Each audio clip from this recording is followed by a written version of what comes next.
The speaker series is monthly. Our next one is slated for spring semester 2025, which we're already looking ahead at.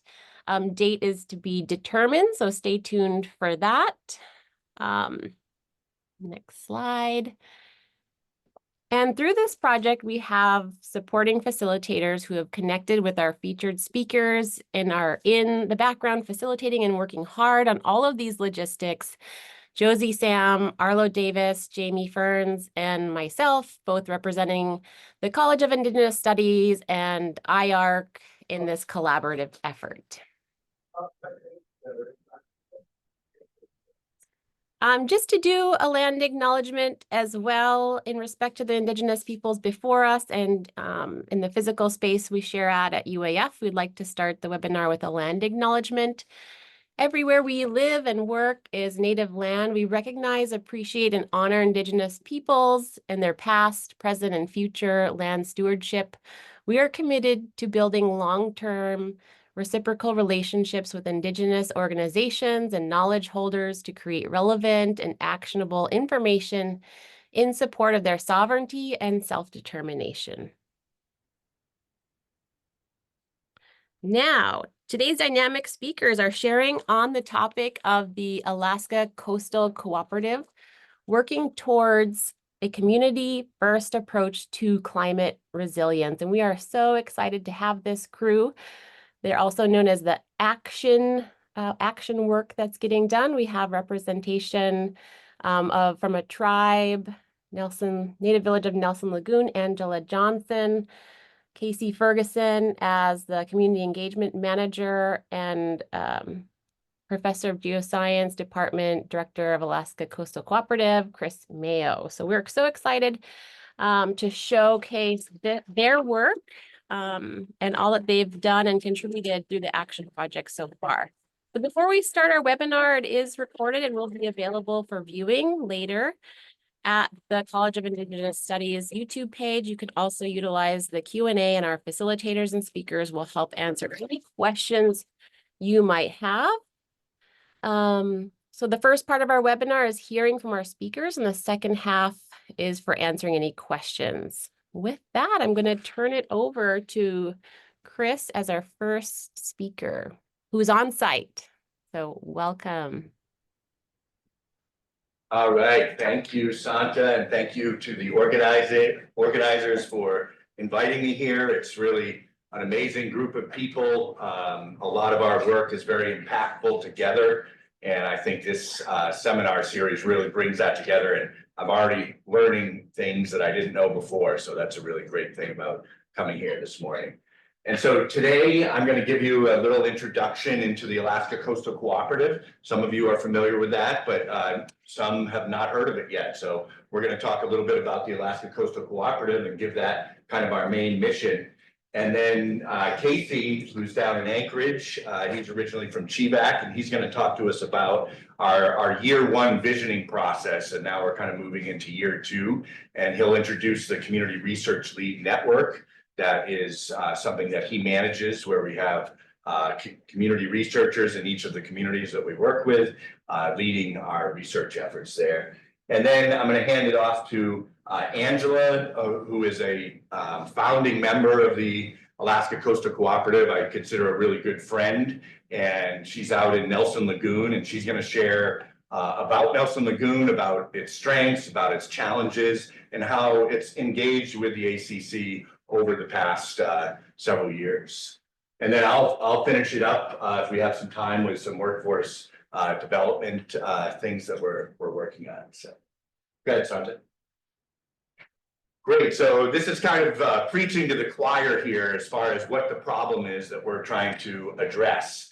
And, you know, working for the Alaska Coastal Cooperative, but originally through the Arctic Coastal Geoscience Lab. That's my lab set up over in Reichert. And for a decade now, we've been going all over Alaska, predominantly in the Bristol Bay region, and doing coastal hazard assessments and setting up community-based monitoring. Some of you might have heard of the Stakes for Stakeholders program. And through this, you know, it's always amazed me how resilient Alaska Native communities already are, and the strengths that they have in combating and and managing, adapting to, and mitigating all these different stressors related to climate change, both on the social side and on the natural side. So I continue to be at awe when I go to villages and just see their pride in their culture, see that they have this long-term future goals for their youth, and it's just really amazing. And so I think we could learn a lot from that resilience that's already inherent in these communities. Unfortunately, as we all know, climate change is increasing the rates of change across different environments. And so these changes are starting to outpace the capacity that exists in these communities. And so with this that outpacing of capacity, we need investment in that capacity in order to continue to be resilient, to build our resiliency moving forward.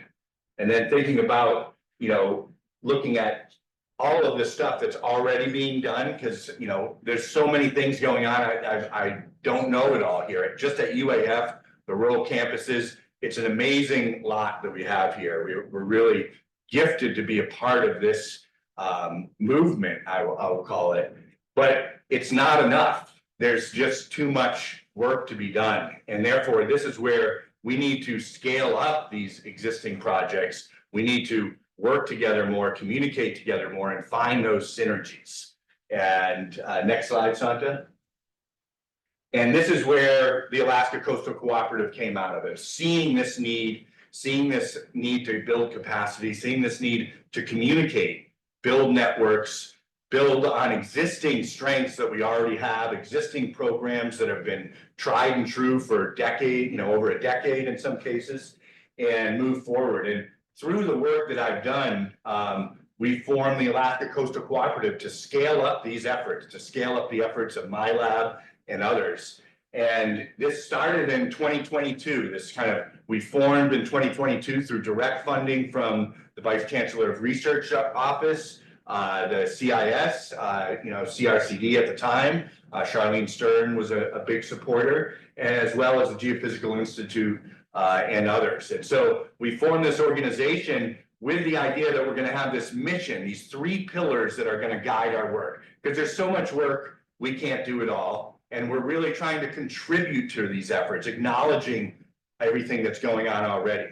And so we're working to contribute in these 3 areas. So we have our 3 pillars, which are enhanced communication. And this really means communication across the board, but generally from my experience working in communities, it's about getting their message up here to Fairbanks, to other areas, to agencies. It's really understanding what the local priorities are in order for us to actually be able to support and act on those. And so enhancing that communication, really hard thing to do, definitely proving to be the most difficult part of this project. And then advancing applied science. This is something my lab did for years, but really doing science in communities that they want to see done and that's going to deliver direct products that are going to make things happen. Maybe in the past, it could be just a map of hazard zones, but there's a lot more of applied science, socioeconomic areas, different areas of applied science that we want to address those priorities. And then the last one, which is universal across all of the feedback and all the things I've heard, is we need to increase capacity through workforce development, through education at multiple levels, from the youth.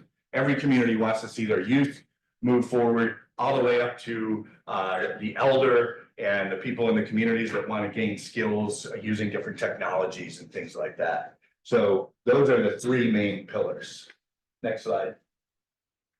And so about a year ago, we received funding, about a $14 million award total, about $9.5 million came to UAF for the ACTION project. And ACTION is the Alaska Coastal Cooperative for Co-Producing Transformative Ideas and Opportunities in the North, something that we like the acronym, and Toby and I and several others put together those words to match that acronym. And so this was formed, and it's really allowing us to realize this mission of the ACC, because we know that it costs a lot of money, right? And so ACTION is just our start. We got 14 million. My goal is 100 million total for this effort. And so we got 85 more million to go, and we have a lot of work to get that. And so ACTION has an incredible array of partners. Our strength is our partnerships across tribal organizations, communities, universities, several units across the UAF campus, the rural campuses, international collaborators in Canada, industry. Across the board, we're trying to build this communication with these partners. Next slide. And so, Action's heart is really in its partnerships, and that starts with the community partnerships that we've been developing for years. A lot of the communities involved, especially the communities that I've kind of worked with in the southern area of our project, I've been working with for 8 years or so. And so we've really developed these relationships where when I go out to a village, I'm going to visit friends. I'm working with them and living with them and experiencing their life. And it's always such an honor to be able to go around these communities and build that trust where you can have a conversation with an elder on a four-wheeler and you learn more than you would in 3 college classes about that environment and about those changes. And so we built this organization on these trustful reciprocal relationships, and that's been really key. And Angela will talk to you about some of that.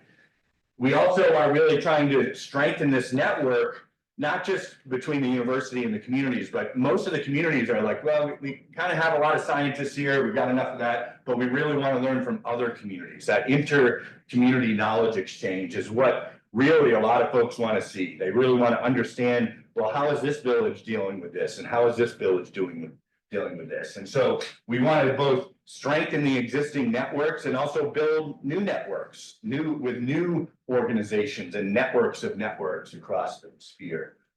And then, of course, we always, with the ACC, we always had the idea of kind of like the map that was drawn over here, the UAF as this hub, and then the rural campuses and all of their expertise and facilities are those spokes going out into the communities.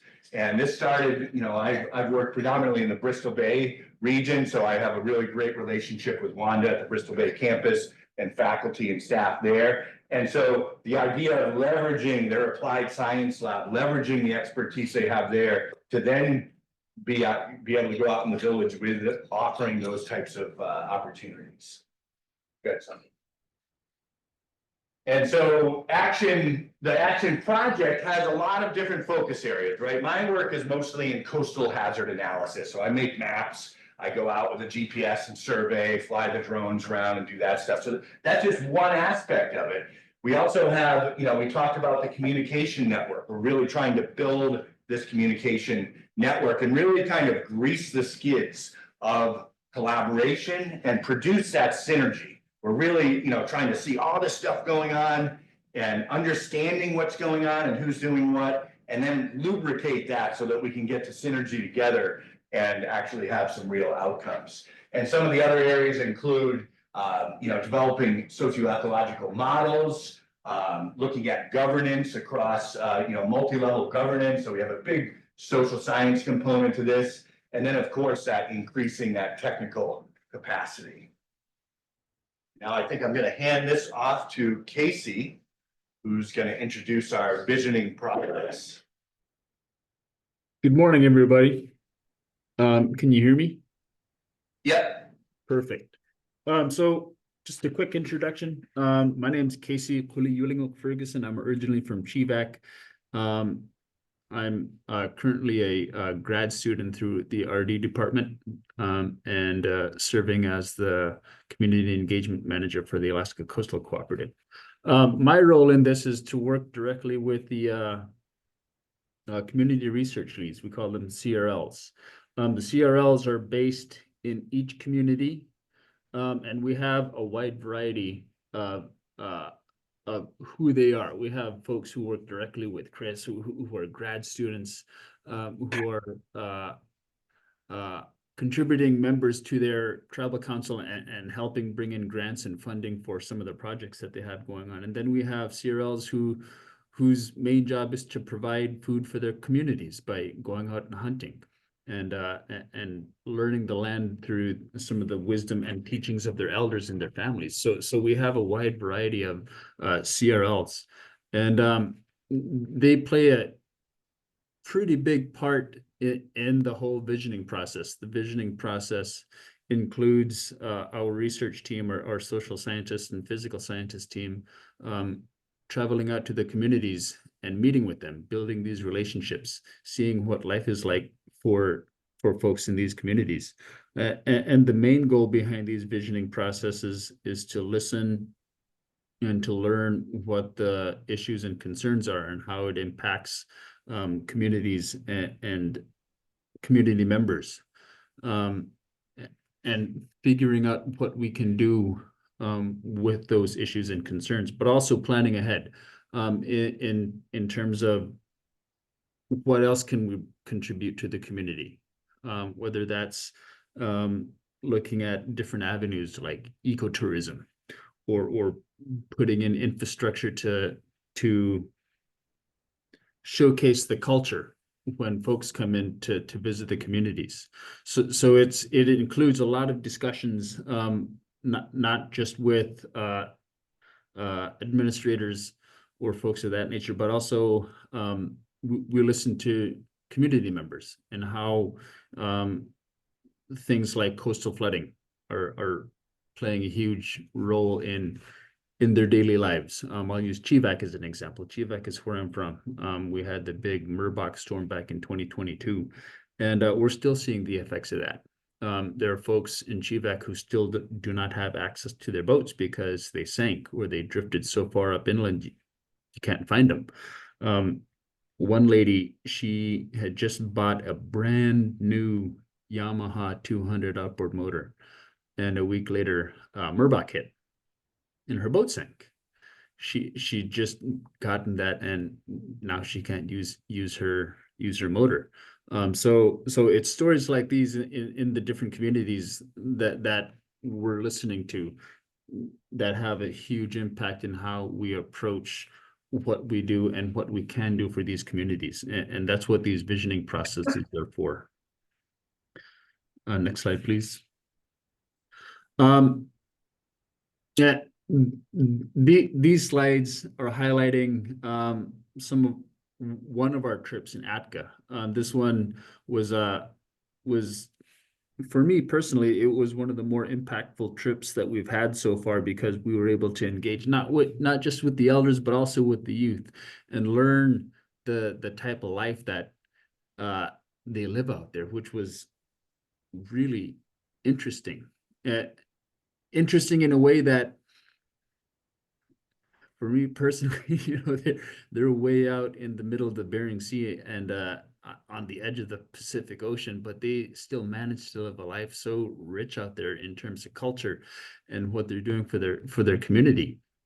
We were able to listen to the local hunting advisory group of some of the issues that they're facing regarding the marine mammals that they go out and hunt, and how climate change is affecting those areas, how they're seeing less and less seals and sea lions and birds in areas that they'd normally see a lot of them. So the abundance of animals that they're able to go out and hunt is diminishing, because some of these issues that they're seeing they just don't have answers to right now. But also they're looking at ways to increase their local economic capacity. So looking at cultural institutions and what that looks like for the community, and what they can do to contribute to it, and how we can engage our youth or their youth. We had a really great opportunity to watch their dance group perform and practice, which was really interesting. Tatiana, she's standing right there next to me in the yellow jacket there. She's from Russia, and she was able to perform some of her songs and dances that she was taught when she was growing up, and seeing the similarities between that style and the Atka style was really encouraging. Not just in terms of culture, but building a professional relationship, how somebody can relate to the youth out there through that culture. And that makes the work a little more meaningful, not just on a professional scale or on a university scale, but but in terms of building that relationship, it makes it extremely, extremely beneficial. Next slide, please. One of the ways that we engage with our communities is to feed them. You know, everybody knows food brings in large crowds and it makes everybody happy. So through these visioning processes, we host a community potluck where we barbecue, hot dogs, hamburgers, and all that kind of good stuff for the communities. And it's more of a time just to sit back and listen to the stories and listen to everybody of everyday things. You know, it's not a work event. It's not something that we come in and ask questions of. More it is to just build that relationship, strengthen that relationship that we have with those communities. This was great, by the way. For me, this was really interesting to listen to the elders and their language and how well they speak it. I had never heard Unangach being spoken through the elders like that. So it was a completely foreign language to me. But to see how they interacted and how they were able to talk about certain things it reminded me a lot of home. In Chivac, our elders spoke a lot of Chupik, and they still do today. And the way that they speak it and how they live it and the confidence that they get from it or they have from it is it's really encouraging to see that in these communities. So I was able to really appreciate their ability to speak their language so well. Next slide, please. So another thing that we do through these visioning processes is to visit important locations for these communities. In Atka, we got to visit an old site on the other side of the bay, which was pretty significant for us. We were told that it's very rare for outsiders to visit these sites. That's how important they are for them. And the site that we were able to visit was the old Atka site. There were some spots in these sites, like you see the grave site there, that were inhabited by not only their elders and their ancestors, but also by outsiders who had come in and built churches. So it was, I thought it was an extreme honor to be able to visit this site for them. This place not only holds historic significance for them, but it also plays a big part in their subsistence gathering. This is Alex, by the way. Alex Zacconi, he's an incredible hunter for his community. And I had the opportunity to go out with him while everybody was conducting their aerial surveys and all that important stuff. I got to go out and see some of the important stuff that he sees for his community in terms of hunting. So about a mile away from where we had parked, I was able to go out and do some seal hunting with him. Next slide, please. Which brings me to my favorite slide. It is I was thinking of this as the hunting slide.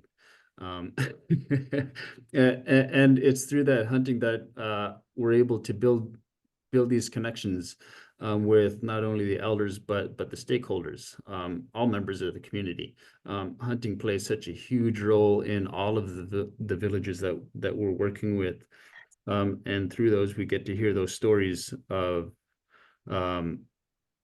say survival.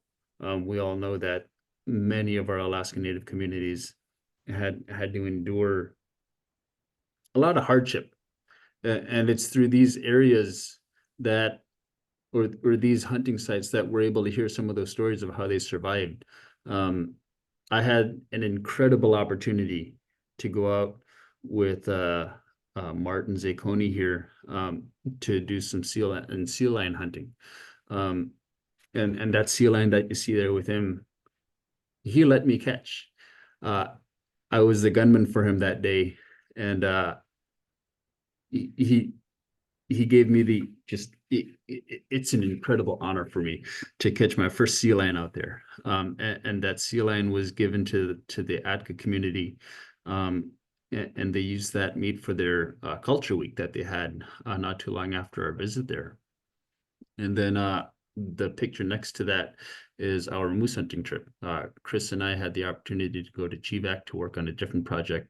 And my brother there to the far right flew down from Nome to take us out on a moose hunting trip. And obviously we had caught our moose. So we caught our moose on the first day that we were heading out to camp. And then the next 2 days were spent just kind of moseying around the river.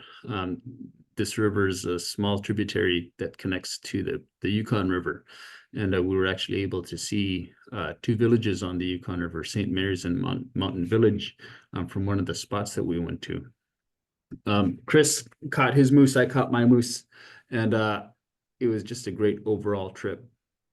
And through that, we were able to build some of those relationships, just like we did in ATCA, by giving out some of that moose meat to community members who weren't fortunate enough to get one that year. And next slide, please.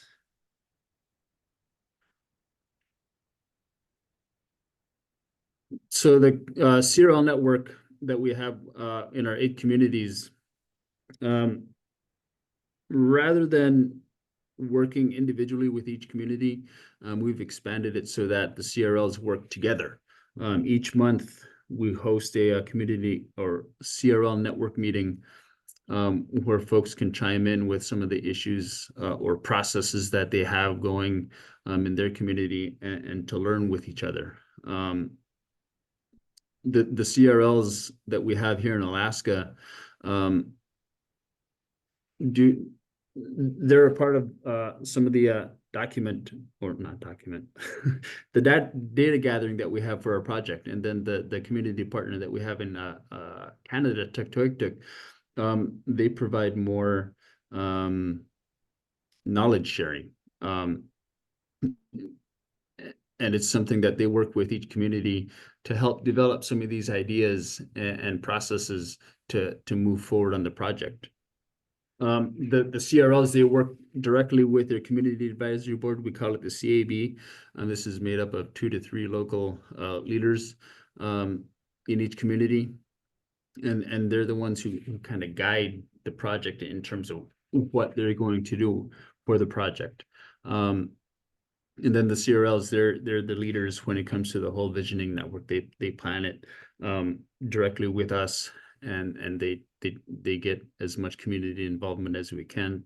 That way we walk away not only with a better relationship, but a better understanding of what needs to be done or what can be done within those communities.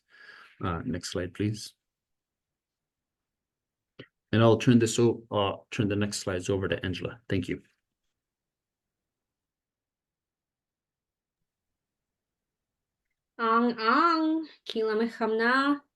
Hello, good morning, everybody. Can you hear me?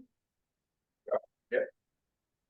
All right. My name is Angela Johnson.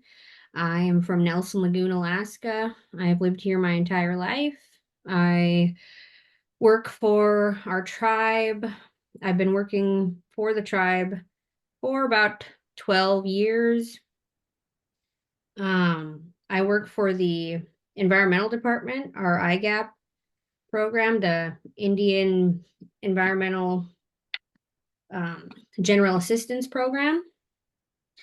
And I recently was elected tribal president of the tribe last January 2023.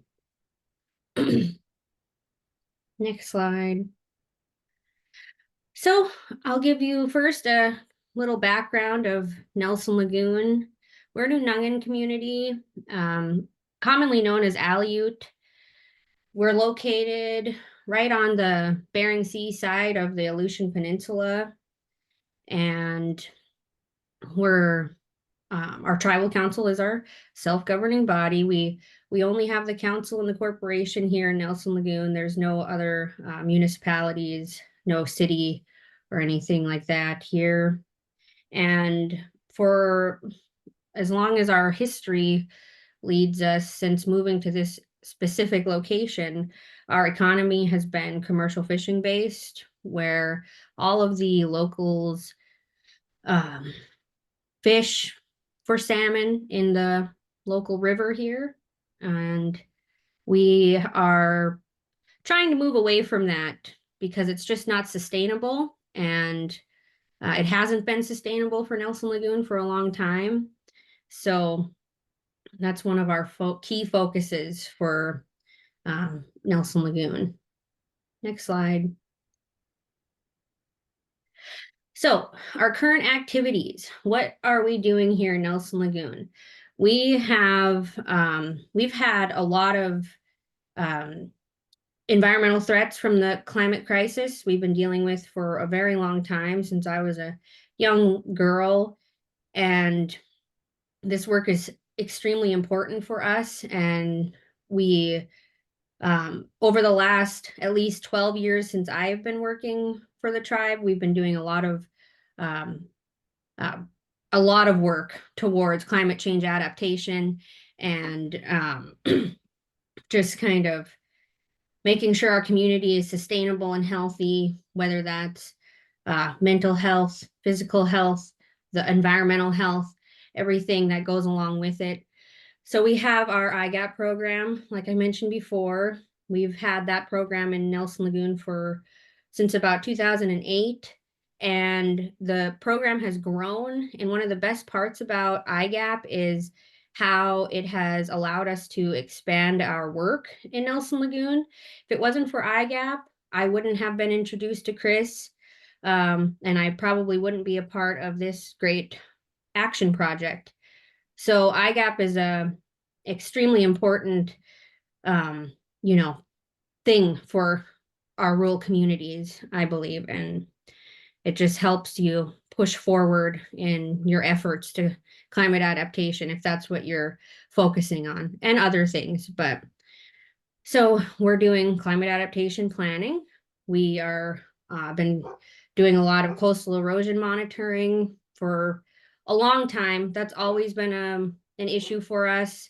Erosion and sea level rise, the sea warming has been an issue in Nelson Lagoon forever, as long as I could remember. And so the coastal erosion monitoring is a huge thing for us to continue doing. And it really got a good boost once we were introduced to Chris and his lab through the Stakes for Stakeholders. That was something that our IGAP was able to get involved in, and we started doing better erosion monitoring than we had before. And now we have really amazing data from working with Chris and his lab. And the data that we've collected over the years, specifically just with Chris and his lab, has helped us obtain other grants. It's helped us move forward with certain projects like our water line and reburying our water transfer line, and efforts in getting the BIA climate resiliency grant. We are also working towards getting a new water holding tank in the community, because that's one of our biggest issues here is water supply and water security due to the erosion. So that's just an example of my first collaborations with Chris and how it's moved us forward so far. We also have a water lake dock replacement project in the process right now. We have our water lake is 10 miles west of the community. And so there's a water transfer line buried under the ground from the town to the water lake where we get our drinking water. And the dock that you have to go out to start pumping the water is now it's scary. You have to kind of walk the plank to get out there to start the pump. So it's a really good thing. It's been in the works for years to get this going, to get the replacement done. and we finally got the dock delivered just a few days ago. So we are going to be super excited next spring when that gets installed. And then we also have a power plant upgrade in the works. We've been dealing with a lot of power issues over the years, just old power lines where we live. The power lines have to be underground. They're not above. We just have too much wind here. And the in 2022 in December, we had a huge power outage that lasted for 8 days. And 8 days in December is a long time. That's it was quite scary. That's our food in our freezers, you can't have that melting and thawing out and going bad.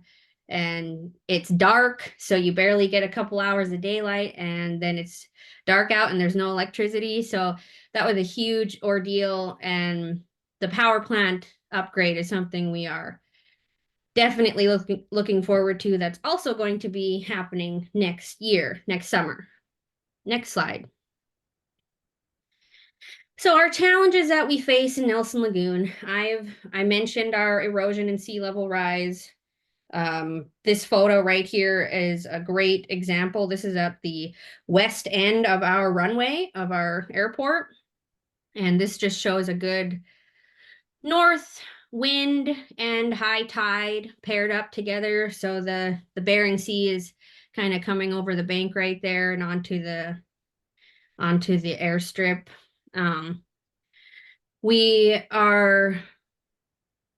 Funding is always a challenge. Funding is a challenge for everybody, and every project you're doing, all the communities around rural Alaska and elsewhere, funding is always a huge issue, especially for the types of funding that we need for these projects. And we've always run into that problem. And then we have a huge need for more data collection, and data collection that is focused in traditional knowledge, indigenous knowledge. The whole thing about getting together with action is making sure our traditional knowledge is taken as seriously as Western science and used together with Western science to help further our progress in what we're doing. And then our capacity is limited by our population. I feel like this is a thing, especially around all the rural communities in Alaska. We don't have enough people to do all the work. So that's another issue. But luckily with Action, we were able to bring on a community research lead, one of our younger community members who was able to take on some of the work that we're all doing here. Next slide. Okay, so this is a great example of what we're dealing with. So on the far left, that is our water lake dock right now. Like I said, you have to walk the plank to get out to the end there. I don't exactly know what they have to do to get, they just put the pipe down, I think, and make sure it's clear, and then they come back to start the pump. But that's, you don't want to be doing that in the middle of winter or any time of the year. The next photo right next to it, that's a showing of our water line that's been washing out over the past 6 years. Like I said, we've got about 10 miles or more of water line that is underground. And due to the rising sea level, warming waters, less sea ice or no sea ice, we are getting hit really hard by erosion. Erosion, if you look up erosion, it says that it's a slow moving, gradual process. Not anymore. When I was a kid, we used to get a lot of ice buildup all throughout the Bering Sea.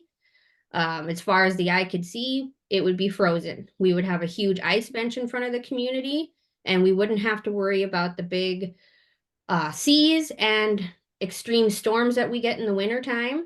And now we don't get that ice coverage. So those big storms are wreaking havoc on our banks and causing our water line to wash out.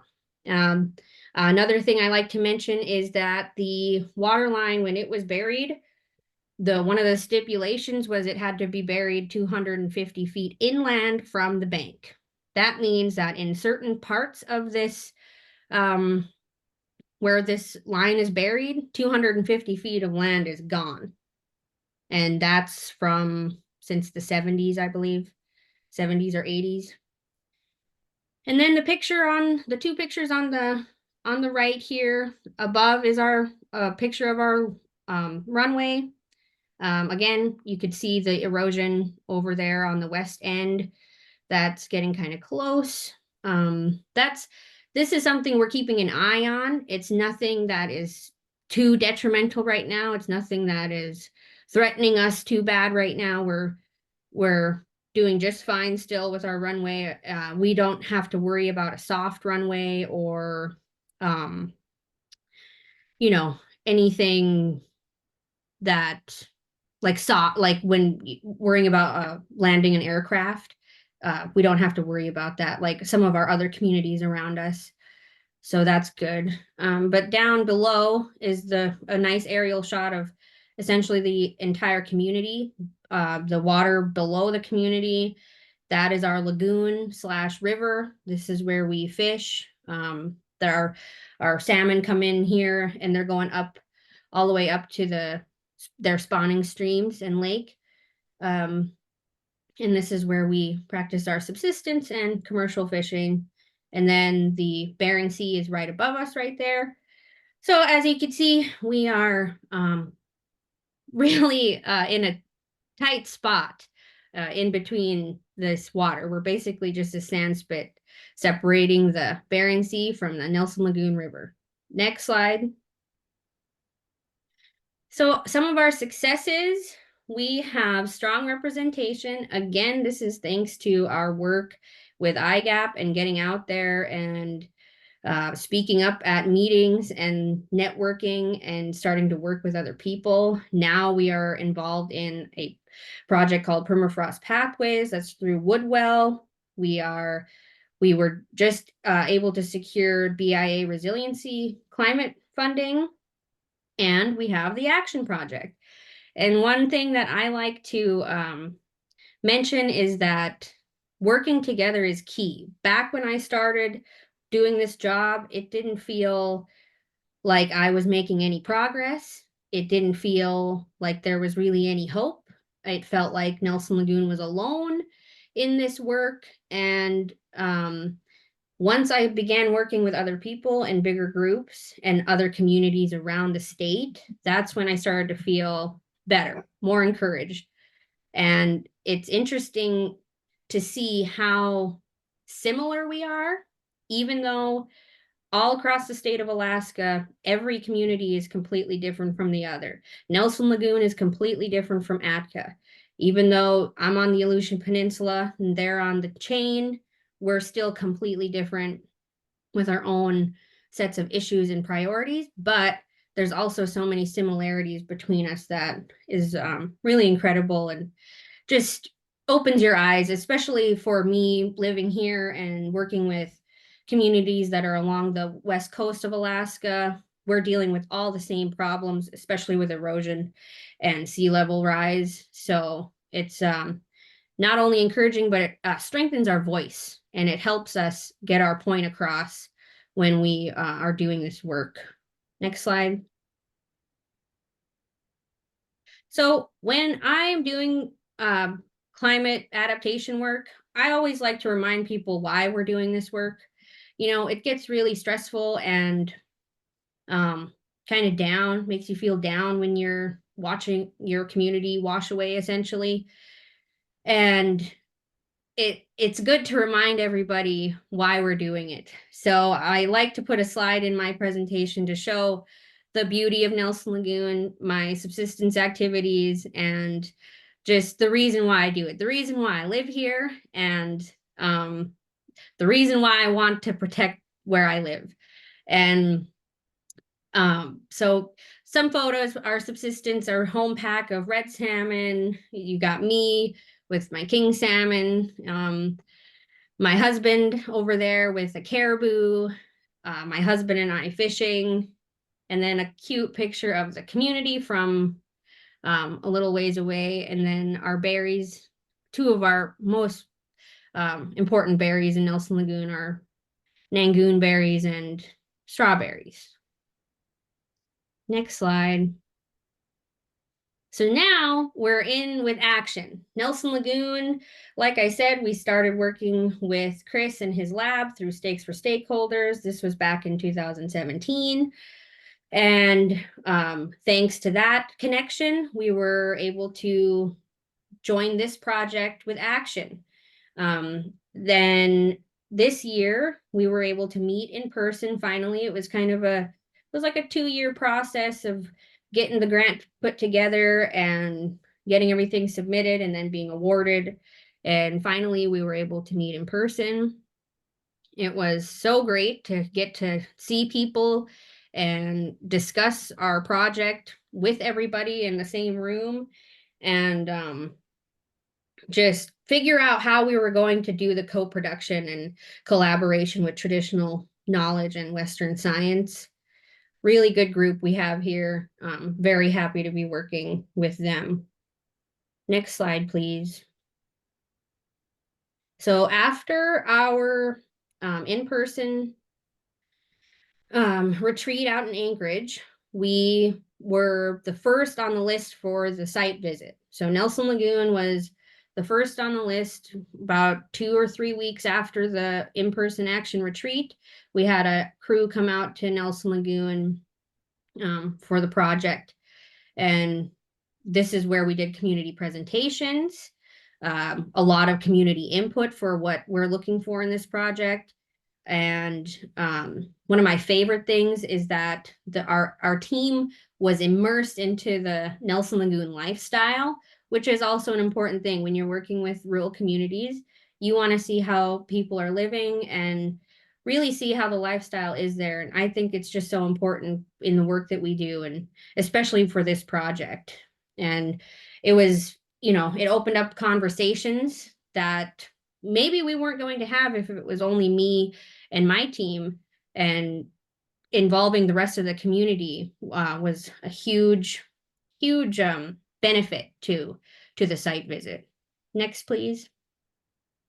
So here's a good photo op of everybody, our community meetings and presentations, community gathering. We had a bonfire on the beach and a cookout, and just with the community, we took the whole crew down the coast, we like to call it, and showed them specific important sites. We were able to show them the water lake and where we get our water from and everything. This picture in the middle down low is us trying to dry off, because once when we were down the coast on our ATVs, a storm came in and we got hit with some wet snow, and we were kind of soaked by the time we got back to the water lake. And this was like a 20-mile long ride from the community. So we went from Nelson Lagoon down the beach about 20 miles or so.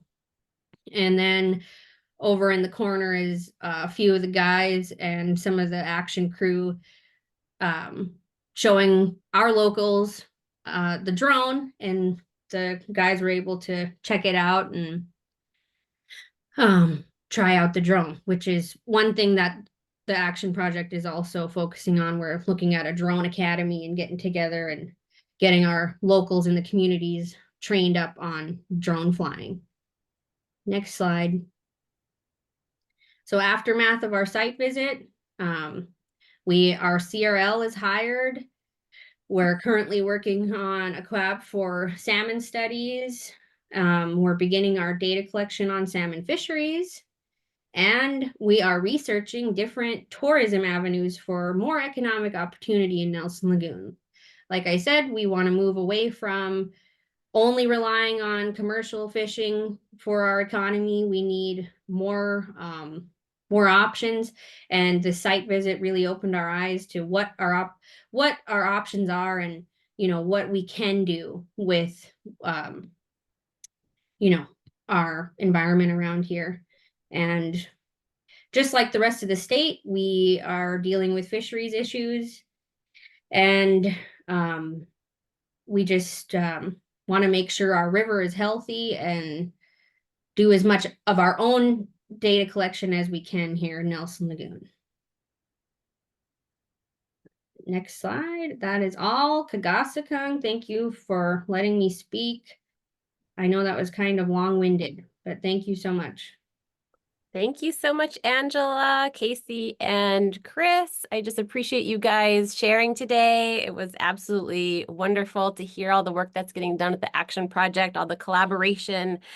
Just an example to so many of us across the state and in research and at a tribal level as well. And that engagement has been really awesome to see at a local level. And I'm going to open it up now. I know that some folks may have to step out, but the Q&A part of this is so wonderful to hear as well. And so do you guys have any questions there on site? Or if you are online, there's a Q&A little box on the bottom of your screen. If you had any questions, you could drop it in there. And then one of our panelists could answer that as well. But I'll turn it over to on-site there in Fairbanks. Do you have any questions from the floor there?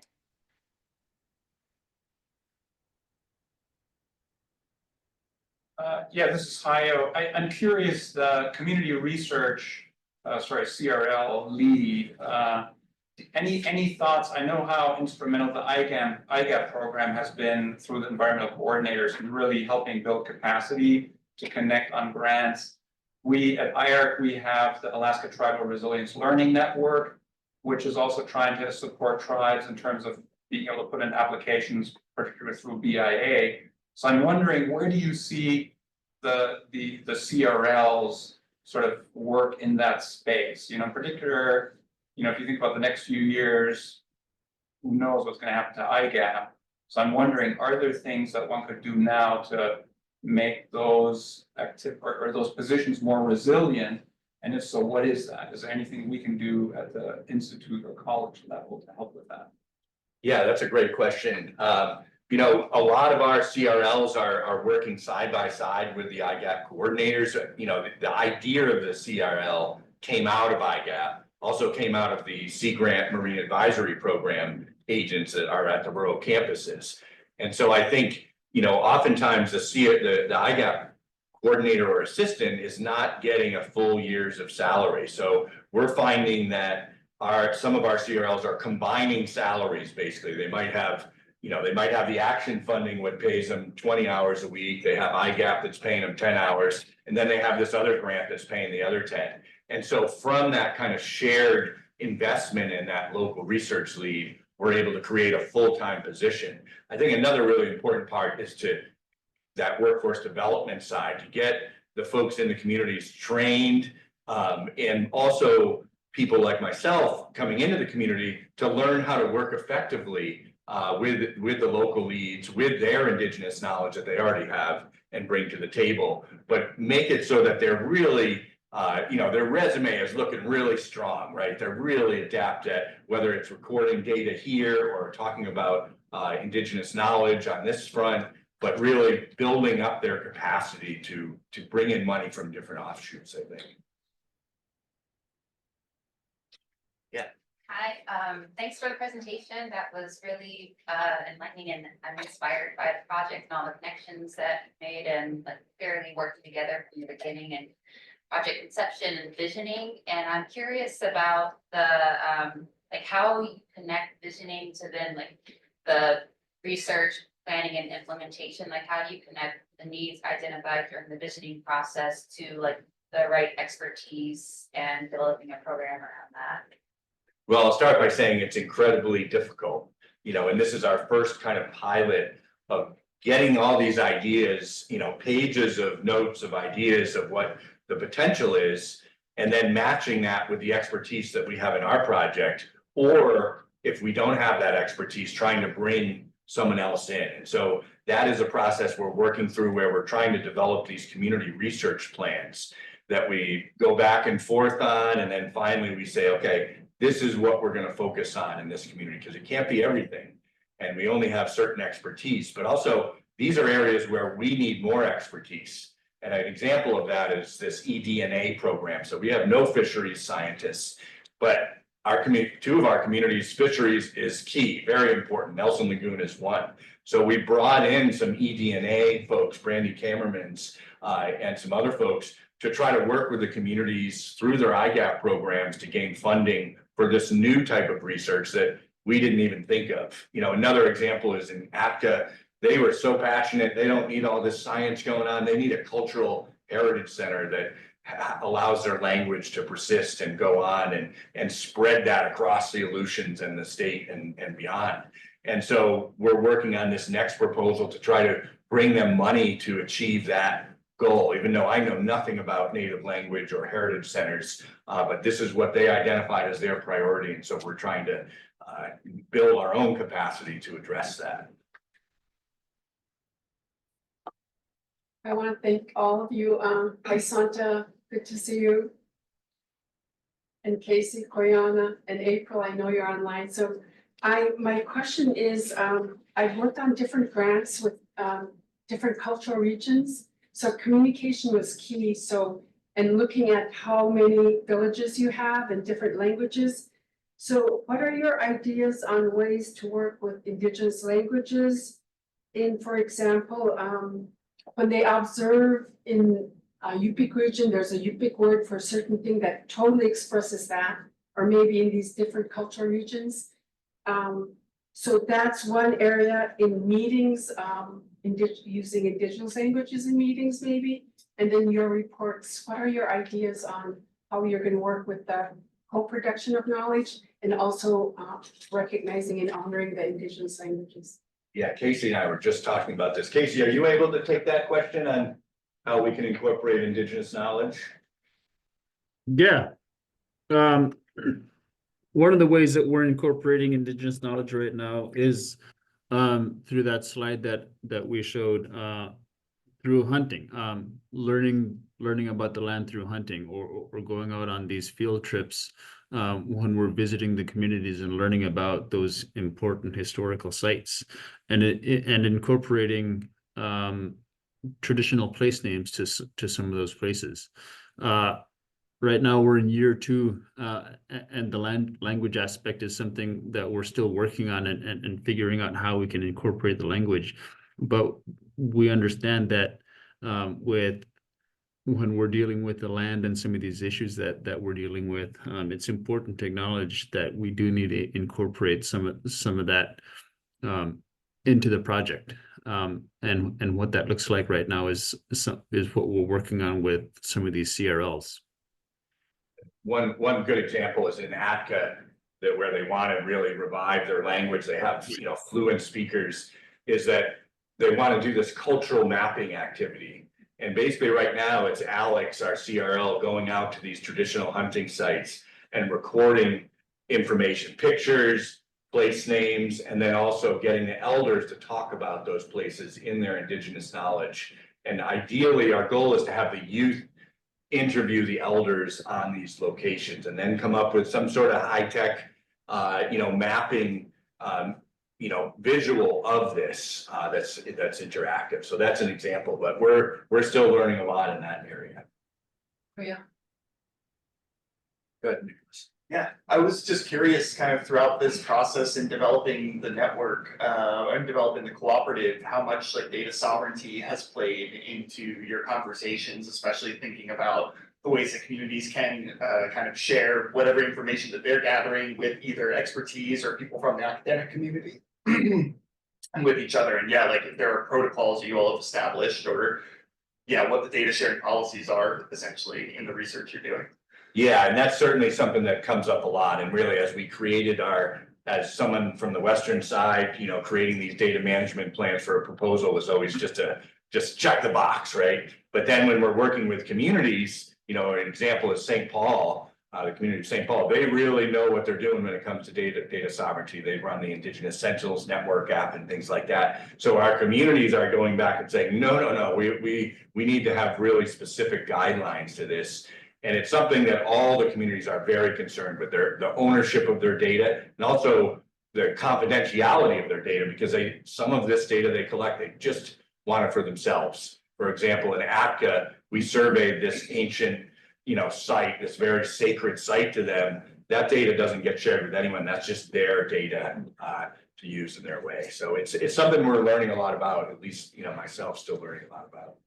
Thank you. Sure. Jamie? Just a quick bit. So being a university, is there any capacity for undergraduate research involved with these projects, or is there any existing avenues for students just to help train that next generation of scientists how to do this? Yeah, and my lab, the Arctic Coastal Geoscience Lab, that was like one of our themes was bringing UAF students out to rural communities, having them learn how to interact and understand, learn about indigenous knowledge, just learn how to live out there for a little bit.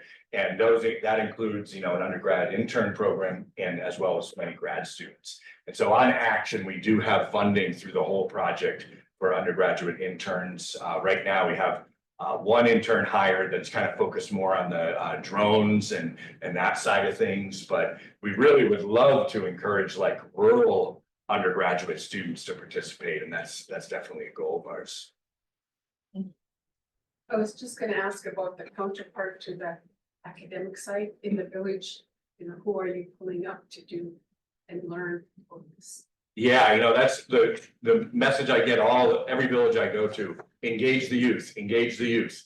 If you do anything, engage the youth, and so clearly that's really important. We're working to try to do that right now with APCA as kind of a pilot of trying to engage the youth in this cultural mapping activity and kind of an internship through that. But it's difficult. Another example is the Upward Bound program that's working in schools like Chivac to teach technology. That's another area that we're really interested in pursuing. So it's there, but I think we have a lot of work to do. And I think you really need to build those local leaders up to facilitate that interaction.